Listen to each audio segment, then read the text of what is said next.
Yeah, I wanted to take a photo, but my camera's not playing ball with it. This is what I have to do to film. This is what I have to film. Like, I have to kneel like this, or sometimes when I'm really stuck for space, I have to like squat like that. It's painful, but this is where I have to work now, so I guess we'd better just be fucking grateful we even got this right. But this is my 486 that I was cleaning, and I said I need to take a photo, but the camera's not playing ball, so I'll just get you this instead. And well, I may as well test it, should be dry. Look at that, man, it's all clean. Let me lift that monitor up. Even the power supply, nice and clean. I mean, look at this, you can see the sheen on the boards, man. The glint that they have. Yeah, man. I bought this thing as a parts donor, and you know what, that hurts. You know what? Touch the lamp and the earth chassis at the same time, because these actually carry power. You can feel the tingle if you do that. So yeah, touch it at the same time as the chassis, you get a bit of a sting. That was across my chest. I'm sure that's good for me. I'm not trying to bring myself to dismantle this thing, man. We'll see, we'll see. The only way I'm doing it is if I put it in another case so I can use them for the L slots, but I ain't got anything left to put in them. Whoa.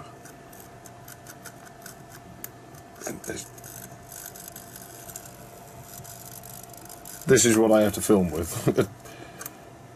that is my studio lights. Yeah, the glue's a bit, because I had to take that off, but man, it's not holding any weight, so we can fix that like double-sided tape, probably PVA would probably stick it down hard enough. But I think this thing that Opticard knew, I think this thing should be ready to test. Here's hoping. Smoke test time. Power supply's going to kick a bit of dust. Whoa. Sounds angry, but I'd expect that. Do we have an output? Doesn't look like it, but I'm not too worried about that. There's every chance the video card hasn't survived. And even then, we don't know how well it worked.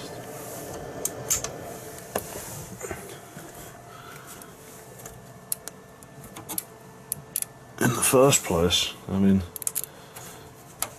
but the vital bits, I have that exact same VGA chip on another card that I wasn't using, so I could probably just swap them over. Oh man, there's a pin being pushed back.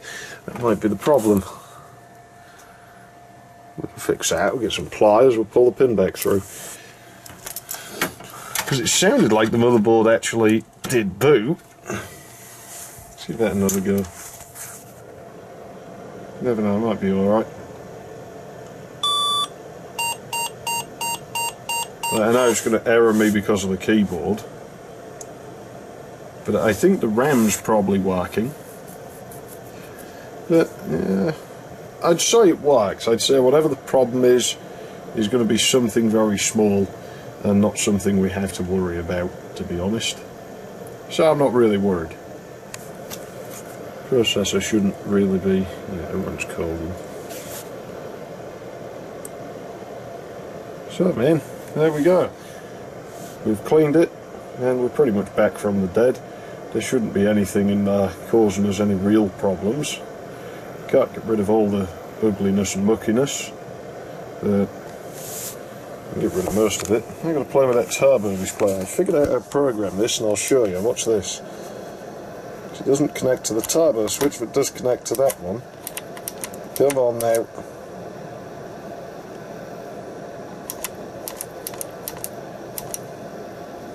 See, it's a little bit touchy.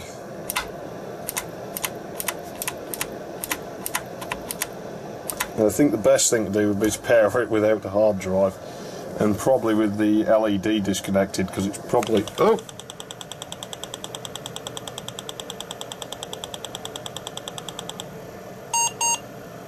And we're alive. Keyboard error, checksum failure.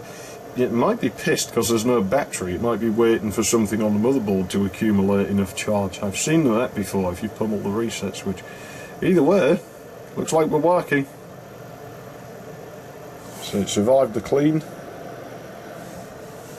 Well, that's not bad.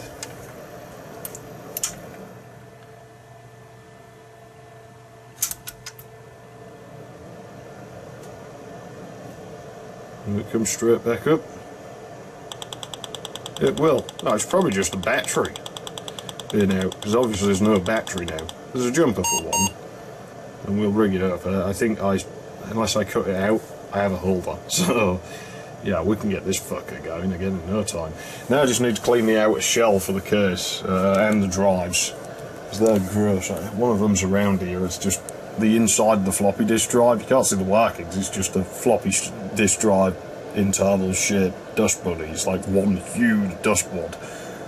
Hard drive, I don't know if I'll put that back in. It's like 6 gigs, so it's a bit of a waste in this. I'm not even sure this thing can see all of it. So maybe we'll stuff the 512 meg flash card in here. We'll stuff that 6 gig drive in my K6 until I can get another K5. I mean, until I can get another SCSI card. And then fuck knows what we'll do. You can see that stores, but it won't work if we. Oh, that won't work with the system halted like that. But yeah, you have to program it in both states. I'd recommend just powering it outside the machine or something.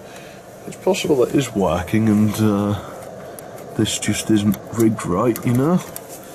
Let's have a look. Let's try flipping that on that pin there. Should be alright. Yeah. They had it on the third one, so we'll look into that another time. Either way, I think you'll agree it's looking pretty fucking good. Little specks where some of the water was, but it doesn't seem to do that so much on boards. And I like the look of this metal, I've got to be honest. It looks very nice. It actually looks like aluminum, but I'm pretty certain it's steel. It's a bit softer than most of the steel, but I don't know. I would say it's steel. It's very strong, whatever it is. It's a pretty tough case. But yeah, I'm going to... that fan's not temperature control on that PSU. I did film myself cleaning it, but I don't think you want to see me shoving a brush in there and nearly choking to death on toxic dust clouds. 4 megs of RAM. I quite like this. It's like the bare minimum, you know. We've got my SX over there, hooker, with, you know, it's like... It's a 486SX, but it doesn't always feel like a real 486SX as such, because it's about as fast as a DX2 until you need a floating point unit. It's like, it'll keep up with the 66 megahertz Intel. It's got a big cache and quite a lot of RAM, really. It's like 16 meg. You wouldn't have had that on a 486SX. This is pretty realistic.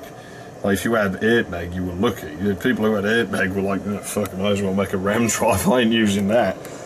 But yeah, so it's kind of nice to have like the base kind of, you know, what you would have got. Yeah, we can get a 486, but you're going to have to get the cheapest everything else. So it's kind of neat in that respect. So I don't know what the future of this thing is, but I don't think I'm going to be using it as much of a parts donor as I was. I'm still going to give that I/O card to my Pentium 66. But hey, maybe we'll get another one for this machine at some stage in the future, because, well, I quite like this thing so far, and I think I am going to have to set an operating system up on this and play with it and get a feel for it, because I don't know, I feel like I'm going to like it. It's always like the puny machines I end up liking the best. Like the P66 is really the exception, because that's upgraded to hell. But yeah, it's always the little ones that don't have a lot of power. I always seem to have more fun with those. So yeah, who knows? We'll see what becomes of this. That fucking riser isn't straight. It is a bit wonky, this thing, I'll be honest with you. Either way, I'm out of here. I gotta sleep. Semi-treason. Thanks for watching, I should have just posted photos. I might just take stills from the video, see.